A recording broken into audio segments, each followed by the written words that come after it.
Российские войска дважды ударили реактивными дронами по крупному торговому центру в Кривом Роге. 15 погибших, более 130 раненых, среди которых 23 ребенка. Дональд Трамп поговорил с журналистами о госдолге, Иране и Кэролайн Левитт. В Финляндии российский самолет-разведчик нарушил воздушное пространство, а в Словении президента подозревают в связях с Москвой.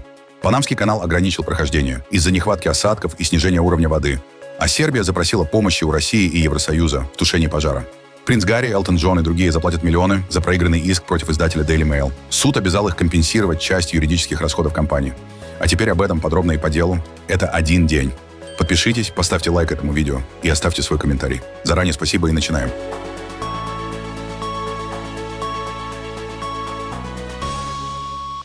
Сразу несколько российских атак по мирным жителям Украины за один день. Самые тяжелые последствия в Кривом Роге. Российские ударные дроны дважды атаковали крупный торговый центр. После первого попадания внутри начался пожар. Примерно через полчаса последовал второй удар. К этому времени на месте уже работали спасатели. По последним данным местных властей, погибли 15 человек, ранены 130 человек. Среди них 23 ребенка. 29 пострадавших находятся в тяжелом состоянии.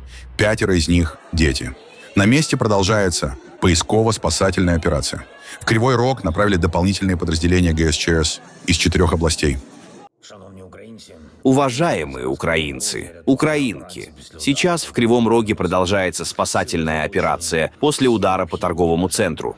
Задействованы все необходимые силы. К сожалению, пострадало много людей. Удар был нанесен несколькими российскими дронами. Целенаправленно, один за другим. На данный момент известно уже о 14 погибших. Мои соболезнования родным и близким. Более 100 человек ранены. Известно, что среди них 11 детей. Сейчас уточняют информацию обо всех, кто мог находиться в этом торговом центре. Абсолютное зверство россиян. Просто твари. Мы обязательно ответим. Важно, чтобы у нас было все необходимое для защиты жизни. Важно, чтобы мир не молчал обо всем этом. В этой российской войне должна быть поставлена точка. Нужно, чтобы мир помогал нам в этом. Спасибо всем, кто с Украиной. Спасибо каждому, кто сейчас помогает людям в Кривом Роге, там, на месте, а также в других наших городах и громадах. Вечная память всем погибшим от российского террора. В Запорожье российский дрон ударил по маршрутке с пассажирами. Момент атаки попал на видео. У машины пробита крыша, выбиты окна и поврежден салон. По данным областных властей, 3 человека получили ранения. Еще один российский «Шахед» вечером ударил по селу Токаревка-Веселиновской громады Николаевской области. Дрон попал в здание, где находились магазин, почтовое отделение и аптека. После взрыва начался пожар. Погибли 4, 3 мальчиков и 30-летний мужчина. 2 детям было по 11 лет, еще одному – 12. Мужчина получил тяжелые ранения и умер по дороге в больницу. Еще одна 36-летняя женщина, ранена и госпитализирована. Дональд Трамп поговорил с журналистами перед вылетом в Южную Каролину. Один из вопросов касался госдолга США, который уже превысил $40 триллионов. Трамп признал, что проблема существует десятилетиями, но заявил, что сокращать долговую нагрузку позволит быстрый экономический рост. Да, и это проблема, которая существует уже 35 лет. Но сейчас у нас есть то, чего раньше никогда не было. Отчасти это было и во время моего первого срока, как вы знаете. У нас колоссальный экономический рост. А справляться с долгом нужно именно за счет роста. И у нас сейчас огромный рост. Такого роста у нас еще никогда не было. Он очень легко позволит решить проблему долга. Кстати, мы будем скучать по Кэролайн. Я буду по ней скучать. Дайте мне это. Дайте мне это. Вот несколько заголовков. Кэролайн. Мне нужно встать рядом с ней. Рядом с ней я чувствую себя так хорошо. Это потрясающие заголовки, которые появились буквально за последние 24 часа. Наверное, уже проще собираться и ехать. Но главное, крупнейшие в истории возвраты налогов.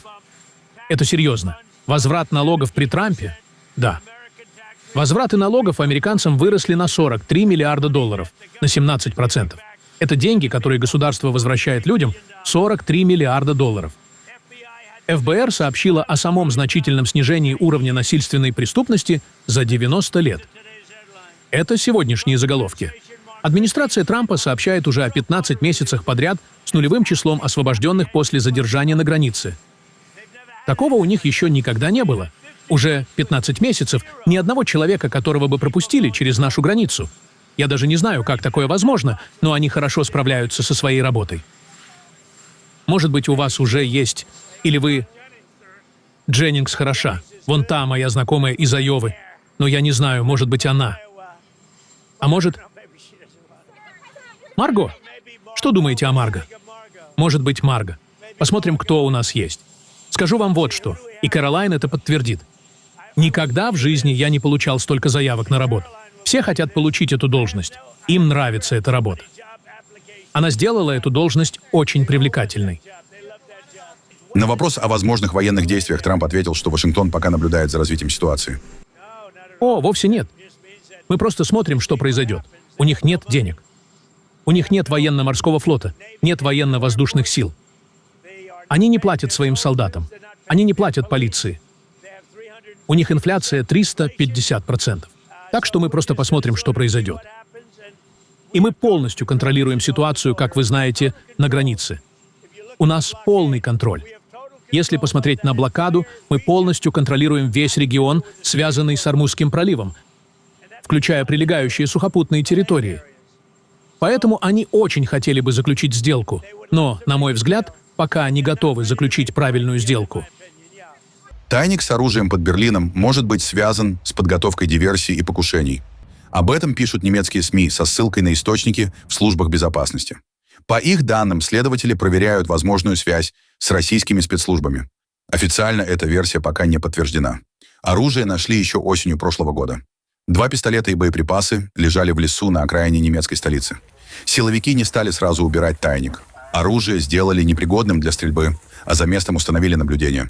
Рассчитывали увидеть тех, кто придет за ним. Но никто так и не появился.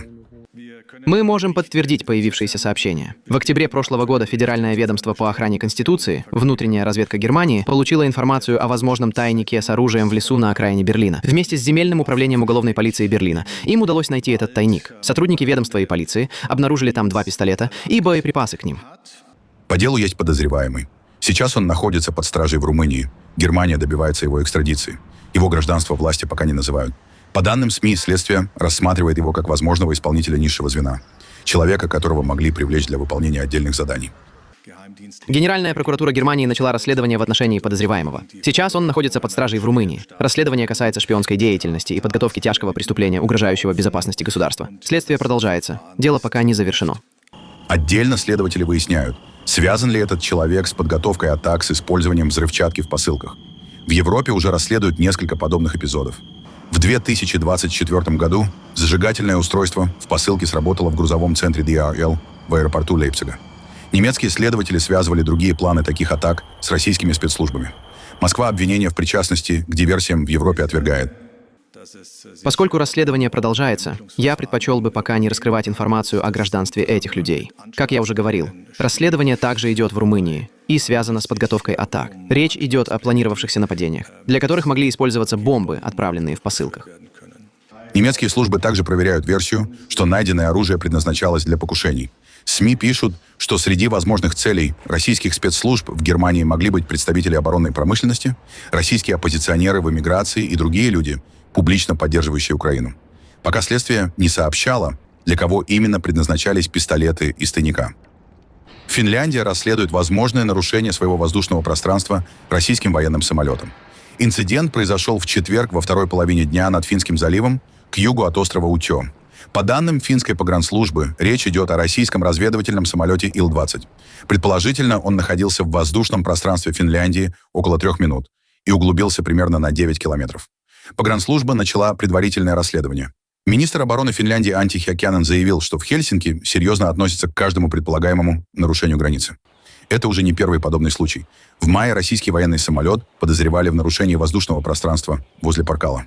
Тогда сообщалось, что он отклонился от маршрута, обходя грозу. А в прошлом году из-за еще одного предполагаемого нарушения в МИД Финляндии вызывали российского посла. В Словении разгорелся политический скандал вокруг президента Наташи Пирц-Мусар. Поводом стали публикации о ее давней подруге Виктории Криволуцкой, гражданке Словении российского происхождения.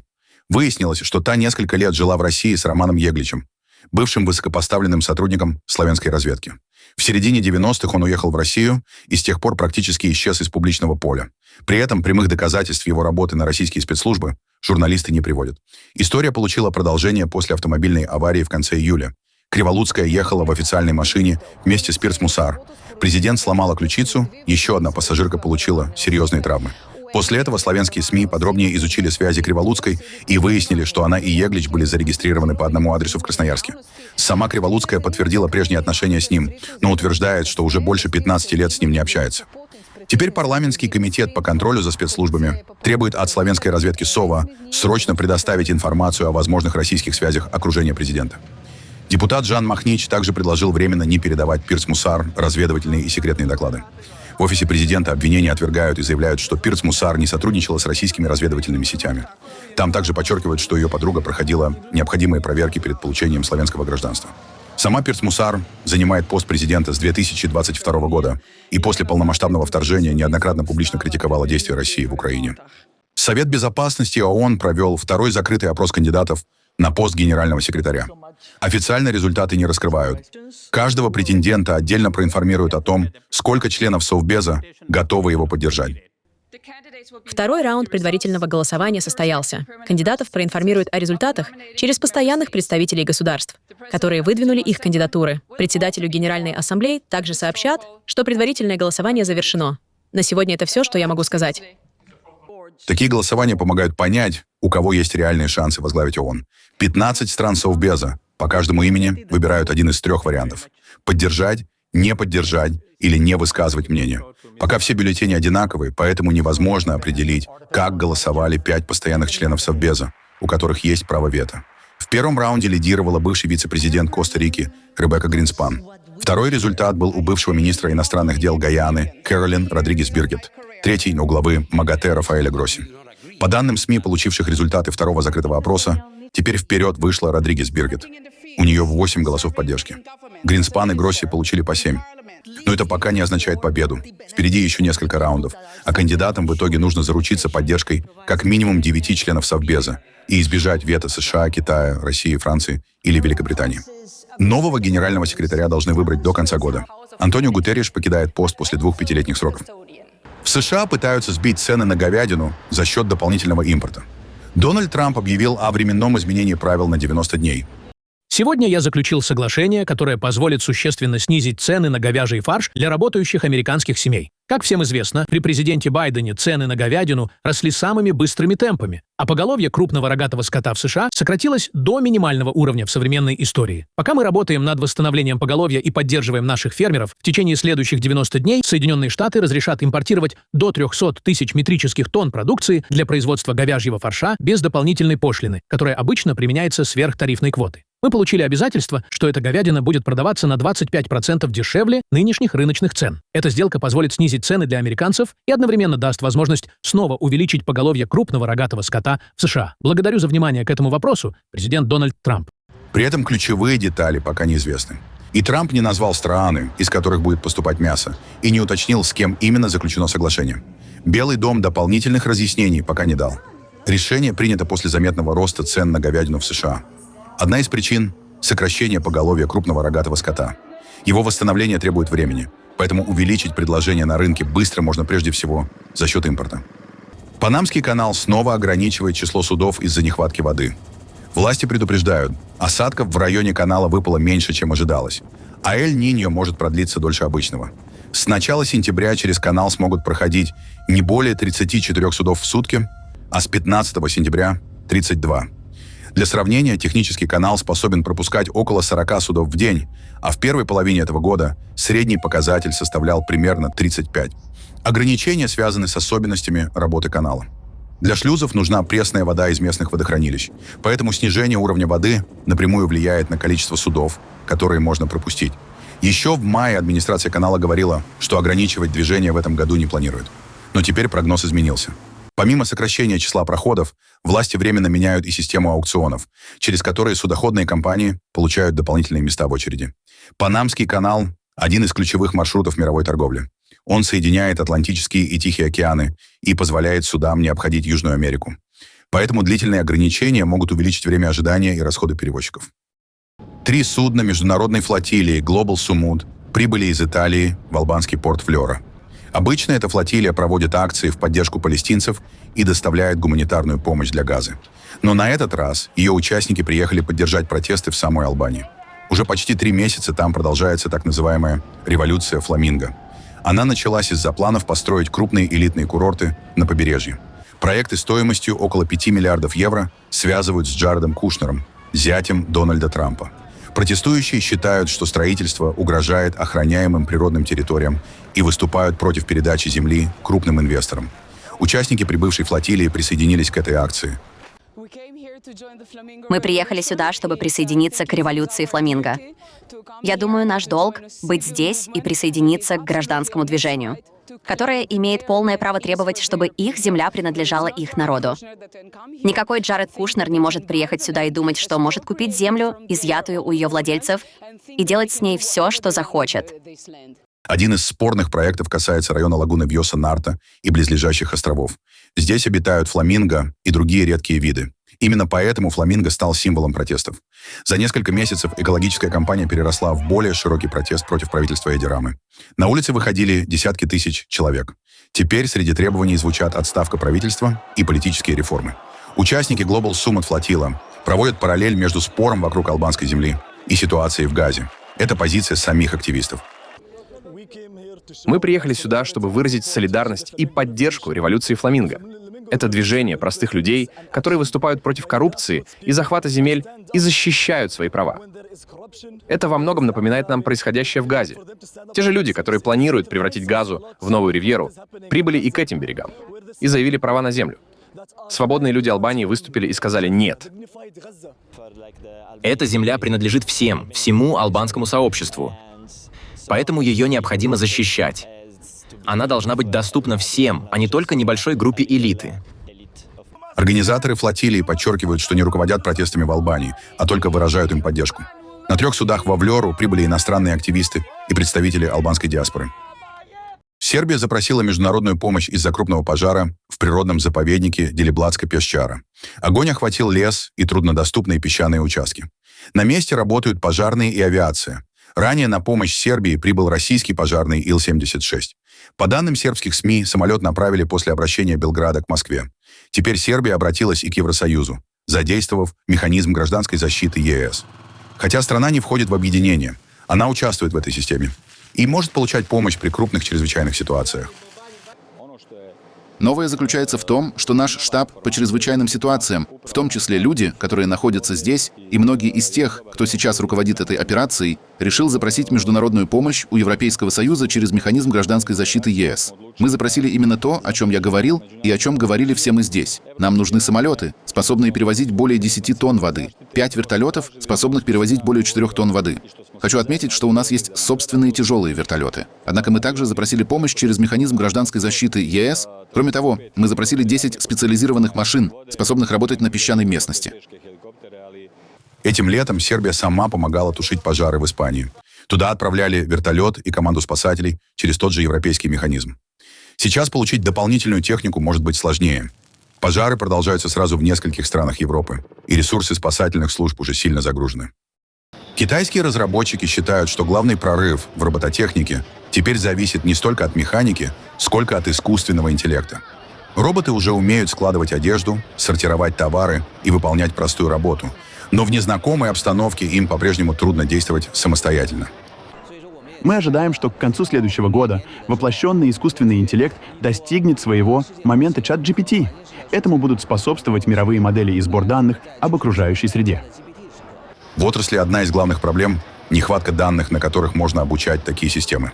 По оценке Ван Сяогана, за последние годы разработчики собрали около 100 тысяч часов реальных данных. Этого недостаточно. Его компания собирается увеличить объем до десятков миллионов часов за 2 года. Но момент ChatGPT — это только начало. Большим языковым моделям потребовалось почти 4 года после появления ChatGPT в конце 2022 года, чтобы превратиться в мощные инструменты для работы, при этом ценность каждого токена продолжает расти. Даже если мы достигнем этой переломной точки к концу 2027 года, вероятно, понадобится еще 4-5 лет, прежде чем воплощенные мировые модели начнут широко применяться в разных отраслях. Но даже технологический прорыв не означает, что человекоподобные роботы сразу появятся повсюду. Сейчас инвесторы все меньше смотрят на эффектные танцы и трюки, и все больше на то, способны ли машины стабильно работать на складах, в магазинах и на производстве, и действительно заменять часть человеческого труда. Принц Гарри и еще 6 человек должны выплатить издателю Daily Mail 9 миллионов 540 тысяч фунтов. Такое решение принял Высокий суд Лондона. Это пока только часть расходов компании на судебный процесс, который Гарри и другие истцы проиграли. Само дело началось в 2022 году. Тогда принц Гарри, Элтон Джон, его муж Дэвид Ферниш, актрисы Элизабет Хёрли и Сэдди Фрост, баронесса Дорин Лоуренс и бывший депутат Саймон Хьюз подали в суд на Associated Newspapers. Эта компания издает Daily Mail и Mail on Sunday. Истцы утверждали, что журналисты этих изданий незаконно собирали информацию об их личной жизни. По их версии, для этого могли использовать частных детективов, прослушивать телефонные разговоры, получать доступ к голосовой почте, а также незаконно добывать медицинские и другие личные данные. Большая часть этих обвинений касалась событий 1990-х и 2000-х годов. Для британской прессы тема не новая. В начале 2010-х в стране уже был большой скандал из-за взлома телефонов журналистами таблоидов. Тогда выяснилось, что сотрудники некоторых изданий получали доступ к голосовой почте знаменитостей и других людей. После скандала газета News of the World была закрыта. Принц Гарри в последние годы судился сразу с несколькими британскими издателями. И в других делах ему удавалось добиться результата. В 2023 году суд установил, что журналисты газет Mirror Group незаконно собирали информацию о Гарри, в том числе с помощью взлома телефонов. А в январе 2025 года Гарри урегулировал другой спор с издателем The Sun. Компания принесла ему извинения за вмешательство в его личную жизнь. Но дело против Daily Mail закончилось иначе. Основной процесс начался в январе этого года. Он продолжался 46 судебных дней.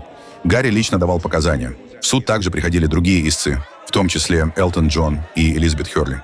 Они пытались доказать, что часть информации для публикации была получена незаконно. Одним из важных участников дела был частный детектив Гэвин Бэрроуз. Ранее появилось заявление, в котором ему приписывали признание в незаконном сборе информации для газет Associated Newspapers. Но позже Бэрроуз от этих слов отказался.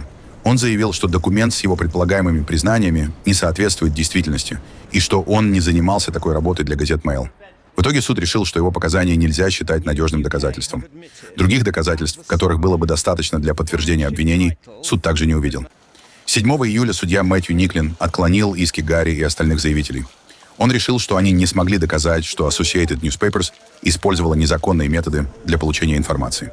Издатель назвал решение победой своих журналистов и заявил, что обвинения против компании не подтвердились. Гарри с решением не согласился. Он назвал его попыткой полностью оправдать издателя. Теперь решается вопрос о деньгах. Associated Newspapers потратила на этот процесс десятки миллионов фунтов. По британским правилам проигравшая сторона обычно должна компенсировать значительную часть судебных расходов победителя. В пятницу суд постановил, что Гарри и остальные истцы должны сначала выплатить издателю 9 миллионов 540 тысяч фунтов. И это еще не окончательная сумма.